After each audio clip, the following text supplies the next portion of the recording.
Hello दोस्तों, स्वागत है आपका एक और रूह कंपा देने वाली हिंदी हॉरर कहानी में।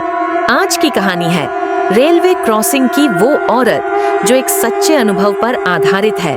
इस कहानी में आपको मिलेगा रहस्य, डर और वो सब जो रात को सुनने की हिम्मत हर किसी में नहीं होती।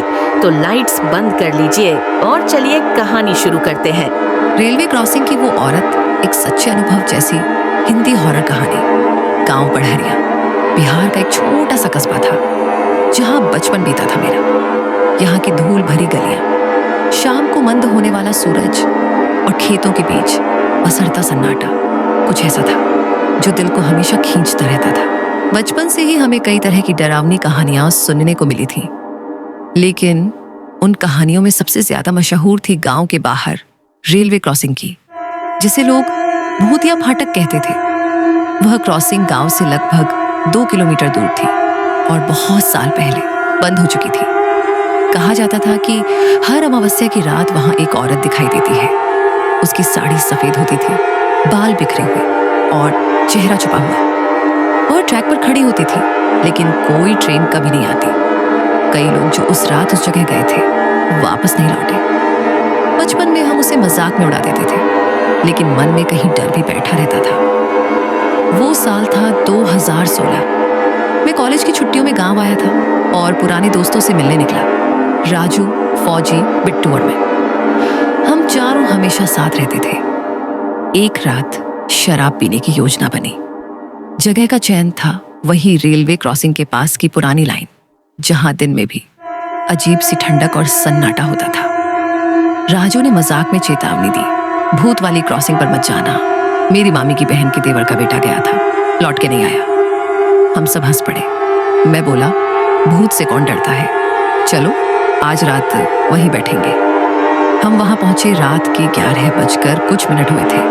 चारों तरफ अंधेरा और दूर दूर तक कोई रोशनी नहीं। हाथ में टॉर्च थी, साथ में कुछ बोतलें और स्नैक्स। हम बैठ गए, बियर पीने लगे और मजाक उड़ाने लगे उस भूतिया कहानी का।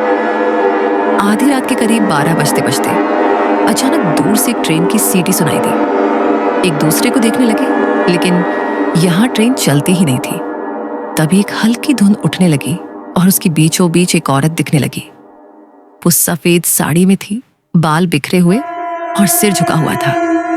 हमारा दिल डर के मारे धड़कने लगा। हमने ध्यान से देखा, वह ट्रैक के बीच खड़ी थी, लेकिन उसके पैर जमीन पर नहीं थे। वह मानो हवा में तैर रही हो। धीरे धीरे उसने अपना सिर उठाया, लेकिन उसका चेहरा काला और भयानक था। उसकी आंखें लाल थीं और मुंह से काली लार बह रही थी। हम घबरा गए। फौजी ने जोर से चिल्लाकर बोतल फेंक दी और भागने लगा। राजू और बिट्टू भी उसके पीछे। मैं वहीं जड़ हो गया था, डर के मारे कुछ बोल नहीं पा रहा था। जब मैं होश में आया तो खुद को झाड़ियों में पड़ा पाया। सूरज निकल चुका था। गांव लौटकर पता चला कि फौजी मानसिक रूप से बीमार हो चुका है और उसे पागल खाने ले जाया गया है। बिट्टू को कोई सांप काट गया था, लेकिन वहां कोई सांप नहीं था। राजू ने कहा कि वह अब गांव नहीं आएगा और मैं महीनों तक केवल यही दोहराता रहा कि उसके पैर नहीं थे, उसके पैर नहीं थे। बाद में मेरी दादी ने मुझे सच बताया। वो कहती थी कि 40 साल पहले उस रेलवे क्रॉसिंग पर एक नवविवाहिता की ट्रेन से कटकर मौत हो गई थी।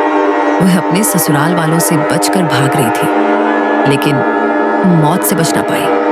तब से उसकी आत्मा उस जगह भटक रही है, हर अमावस्या की रात। आज भी मैं उस रेलवे लाइन से गुजरते हुए कांप जाता हूँ। ट्रेन की सीटी सुनते ही दिल धड़कने लगता है। वो औरत, उस भूतिया फाटक की कहानी अब मेरी जिंदगी का हिस्सा बन चुकी है। मैं जानता हूँ भूत होते हैं, क्योंकि मैंने उन्हें देखा है। तो दोस्तों, ये थी कहानी रेलवे क्रॉसिंग की वो औरत। क्या आपको भी कभी किसी सुनसान रास्ते या रेलवे फाटक पर ऐसा कुछ महसूस हुआ है? अगर हाँ, तो कमेंट में जरूर बताइए। और अगर आपको ये कहानी पसंद आई हो तो लाइक जरूर करें, अपने दोस्तों के साथ शेयर करें और ऐसे ही डरावनी कहानियों के लिए सब्सक्राइब करना बिल्कुल न भूलें। मिलते हैं अगली रूहानी रात में एक नई डरावनी कहानी के साथ। तब तक के लिए सुरक्षित रहें, लेकिन अकेले मत चलें।